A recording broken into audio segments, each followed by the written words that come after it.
can start. We are at lesson 4 of interface of solid principles, and today's lesson is interface segregation principle.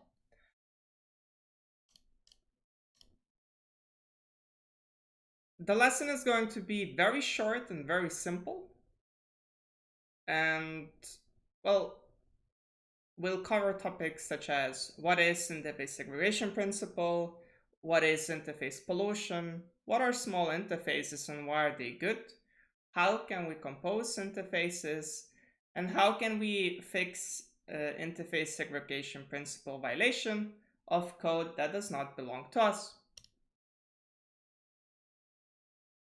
Let's start with a picture that illustrates the problem. Imagine that you had a single plug to your USB 3, and that plug branches into multiple other plugs that offer different connections to different devices.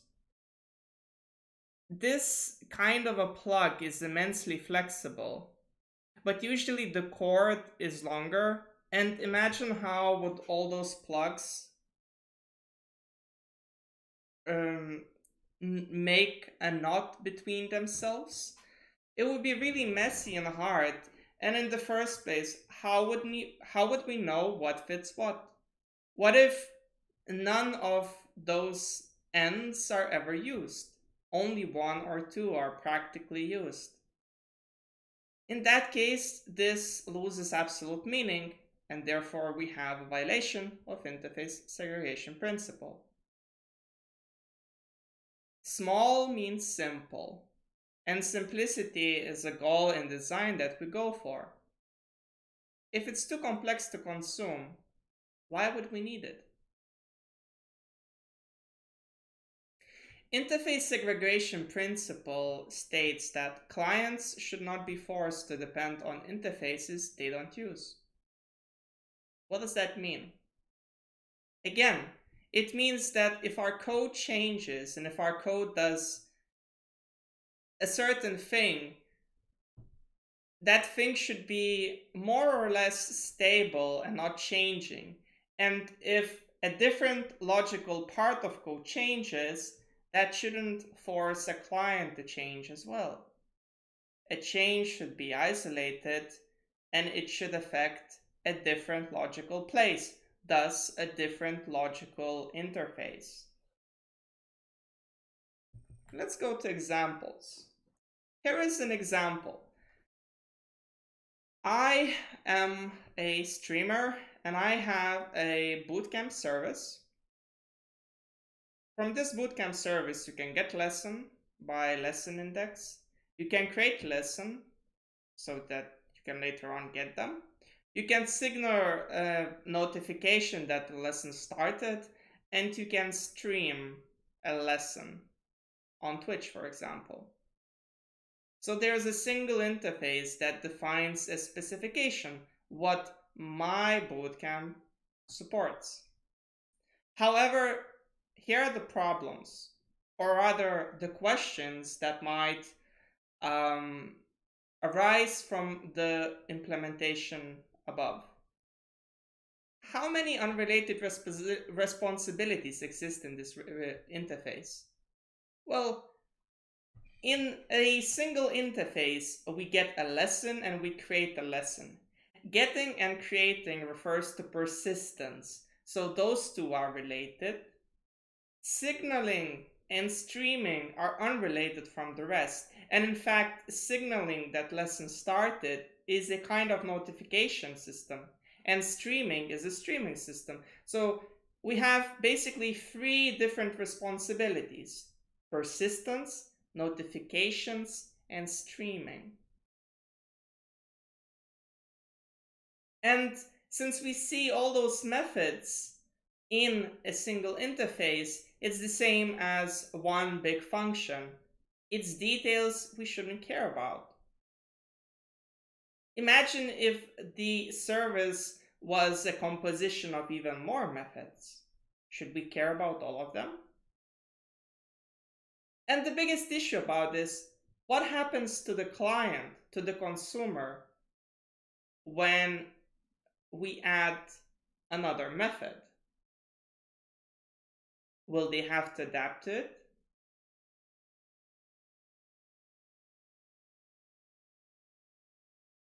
And the problem is here. It was fine till I was streaming, but I was not the only streamer. Tim Corey has a bootcamp service as well. However, he doesn't live stream. He only posts his lessons on YouTube, let's say. So he creates and we can get the lessons that he created. He doesn't signal stream start because he doesn't stream, nor he streams, so he doesn't need those two methods. Yet his is also a bootcamp service. However, we can see that a bootcamp service by itself is definitely not defined by the five methods, by the four methods that we had.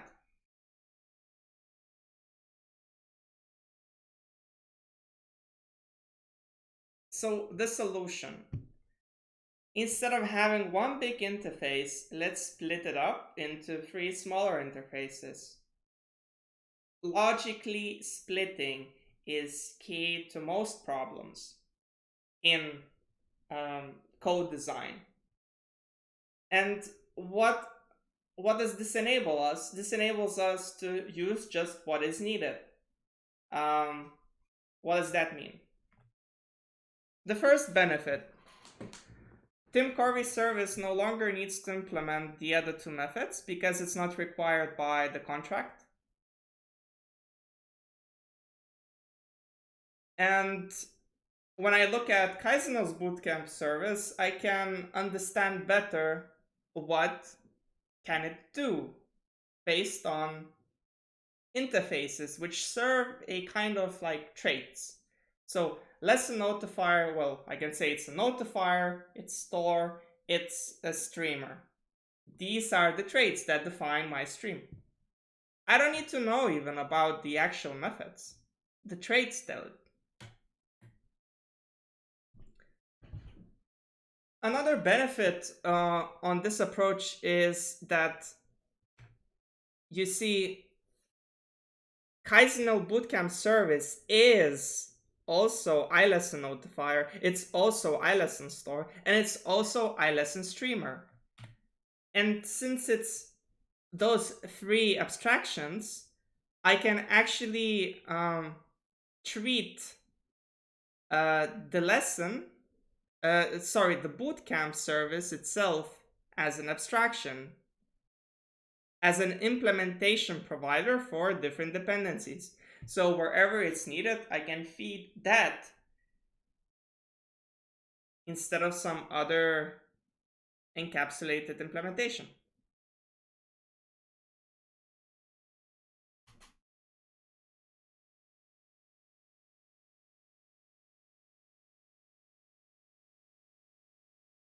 However, the best approach to the problem that we had here is composing interfaces and actually not depending on a specific service. It's a dependency on an interface. So Kaizenl Bootcamp service should implement iKaizenl Bootcamp interface, and so is Tim Corey Bootcamp service should implement iTim Corey Bootcamp service. iKaizenl Bootcamp service is a composition of iLesson store, iLesson streamer, and iLesson notifier. And the benefit of this is that the interface serves as a specification. It's a contract that each class needs to implement.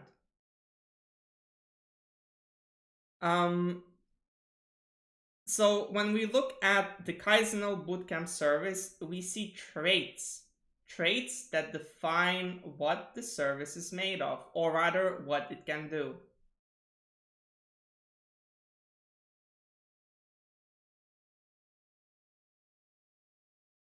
And if I put side by side those interfaces, I can see the differences immediately. And the benefit of having it under an interface is also that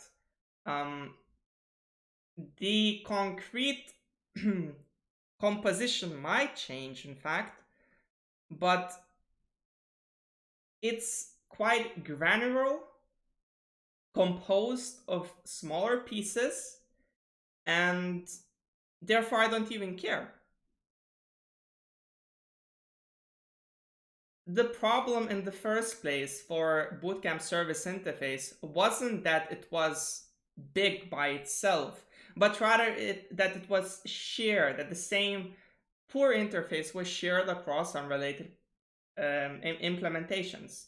Tim Corey Bootcamp Service and Kaizenal Bootcamp Services are quite different in terms of what they offer. And therefore, a different interface is needed for each.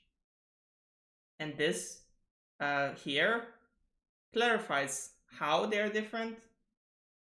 In the future, it might change, but I don't care because each has its own interface. And like this, I can work with iLesson Store by itself somewhere, or through iKaizenal Bootcamp Service, for example, or through Item Corey Bootcamp Service.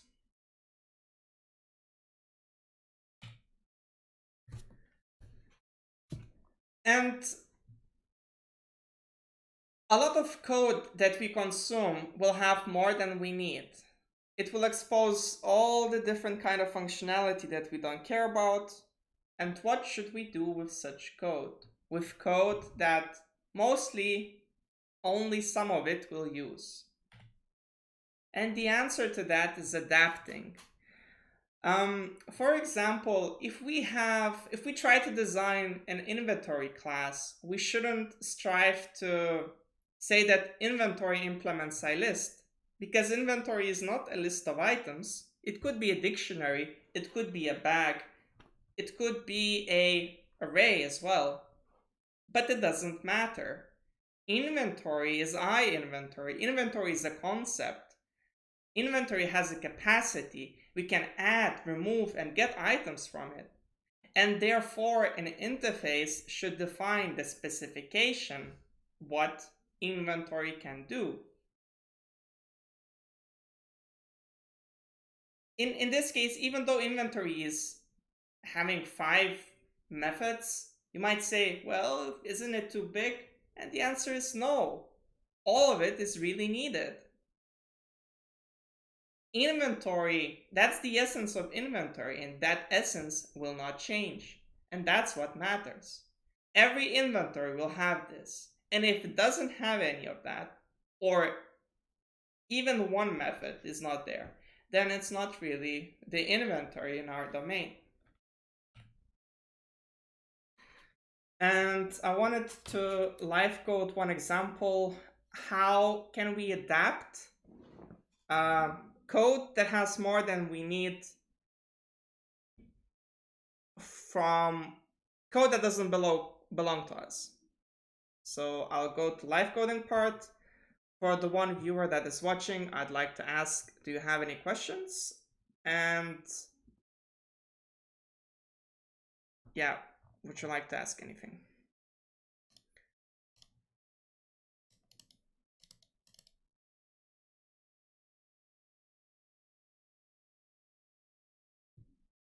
All right. Okay, so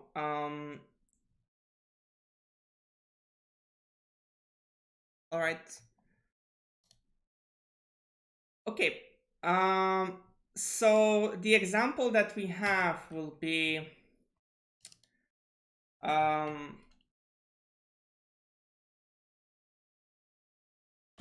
bootcamp client. Let's say we have a bootcamp client that has these 2 methods, right? And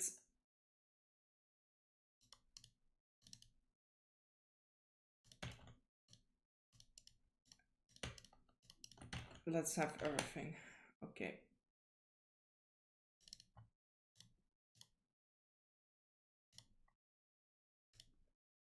Okay. So we have a bootcamp client that tries to consume iLesson streamer and iLesson notifier. And here's the problem.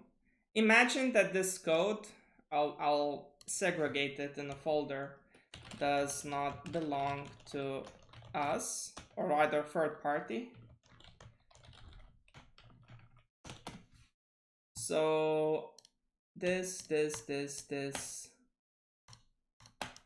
goes to third party. It's in third party. We don't touch it. Imagine it doesn't belong to us. We have no access to modify it. We cannot touch it. We can't do anything.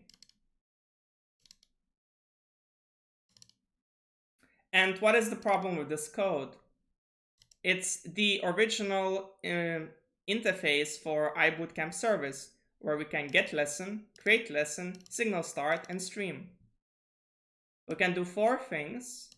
However, Kaizen Bootcamp service perfectly suits this purpose. However, Tim Corey Bootcamp service does not, because it doesn't signal start, nor does it stream.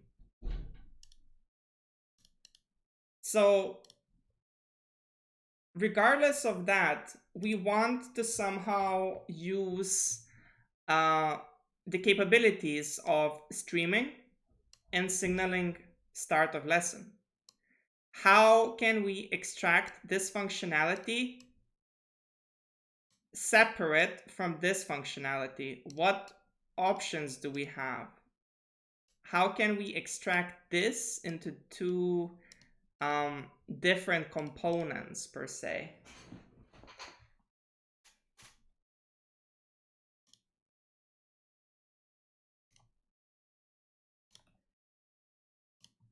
And it might not be so obvious first, but this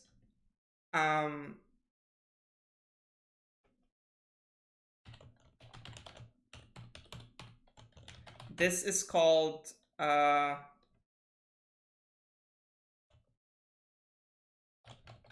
adapter pattern. So we will have Kaizen lesson signal start adapter,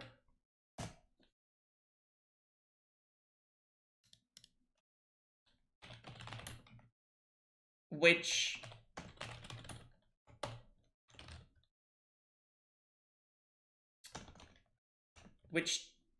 takes iBootcamp service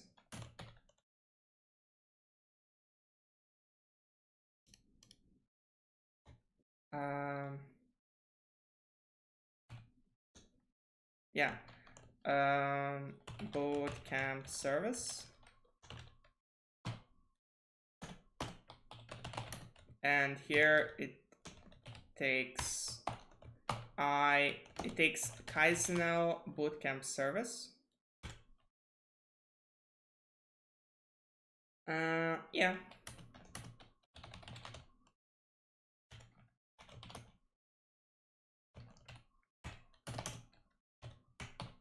And that's it. Private read only.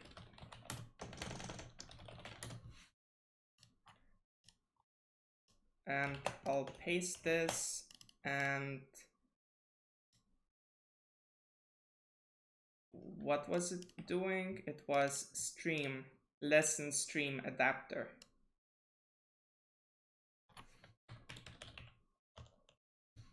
So we have Kaizen lesson signal start adapter and Kaizen lesson stream adapter, which takes Kaizen bootcamp service. And what do you think will I do with this adapter now? So we want it to be a proper lesson notifier. And we want to signal lesson start. And that's all that we want to do with this adapter. So I take a big, chunky, fat interface that has more than I need. So all I need is this, and in another case this, and I need to get rid of the rest somehow, so I can make adapters that do what I want to.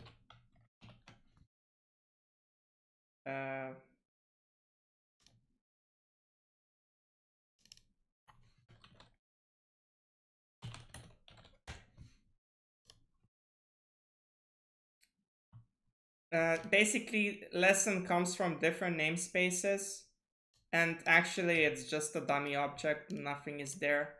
Normally, I would just map it from one lesson to another, or use the same lesson object, but that's besides the point. And for this one, I lesson streamer. And I lesson streamer will bootcamp service stream lesson. That's it. So what's the benefit of this, you might ask? And if I go back to bootcamp client, I can now do lesson streamer adapter, just a streamer. Is what? It's new lesson stream signal start stream adapter. And I'll also create a fat bootcamp service.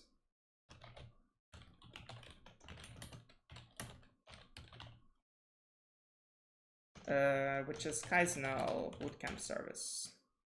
So what's the benefit? I can now pass bootcamp service here. Kaizenal bootcamp service. Third party. From third party. I don't need this one. No, I do need this one. So good is this. Using third party.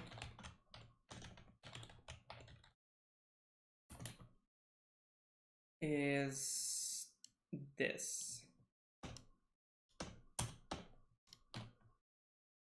So this one comes from third party. Okay. And this one, yeah, this one is the good interfaces. And this one is, what is it? It's also third party.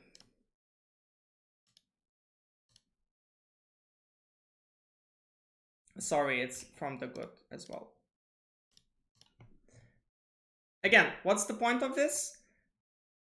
We have a bootcamp service, we have a lesson streamer, and we also have a lesson notifier.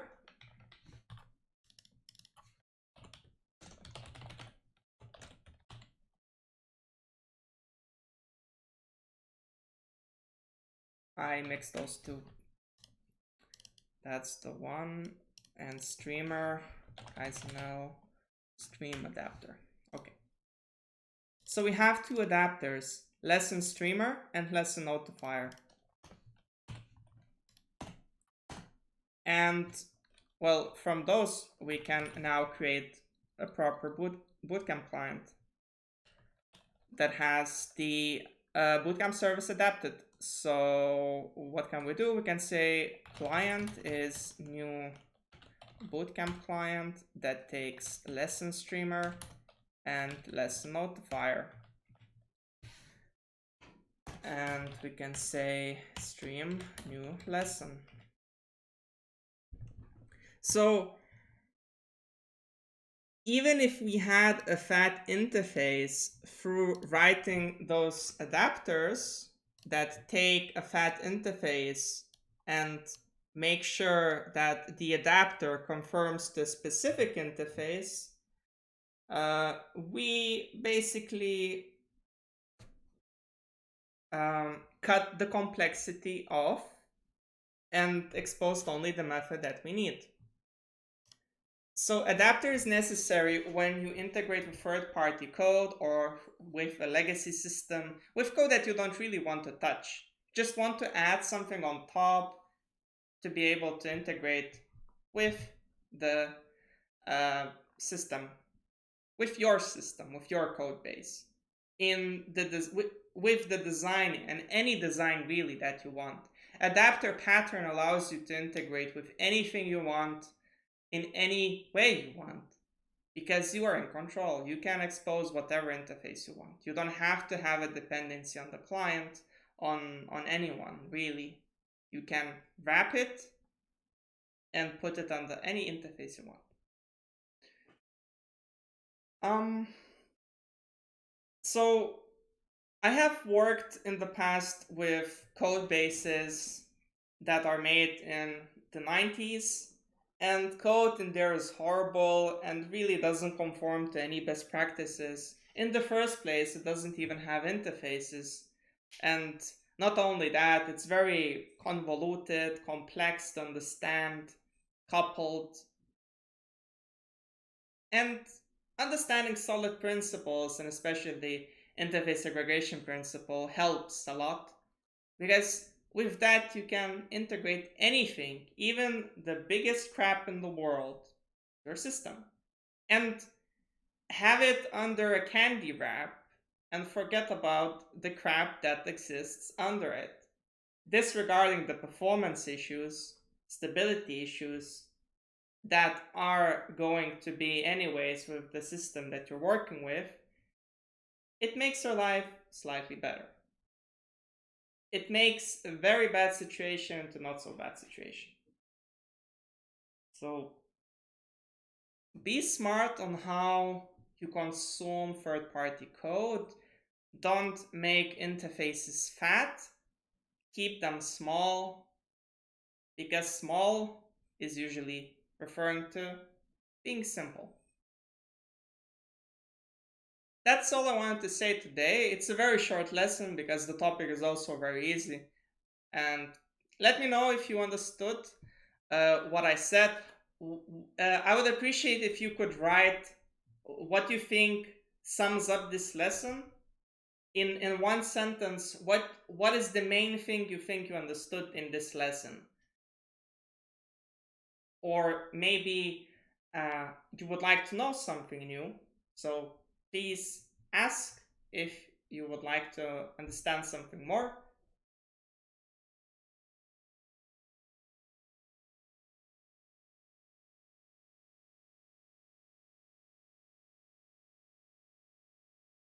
API SDK sounds very, very vague because each by themselves are with a meaning of themselves.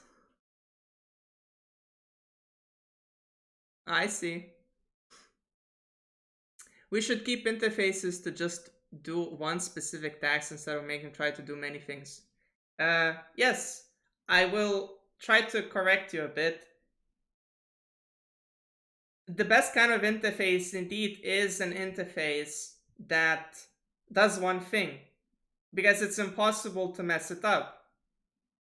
If an interface is atomic and does one thing, you cannot have it coupled because it's just one thing. There's nothing to couple it with.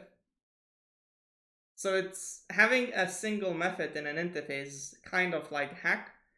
And I think that if it's okay to have interfaces with multiple methods, don't get me wrong, but if you can have an interface with a single method, if it makes sense and fits in nicely, then that's the best kind of interface that you can make.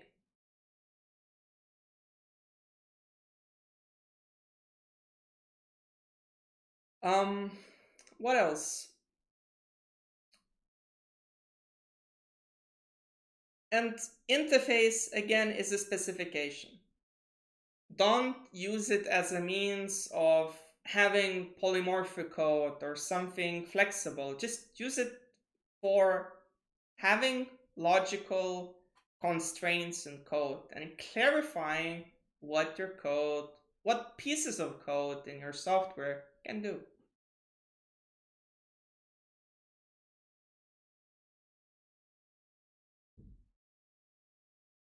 Yeah, Definitely.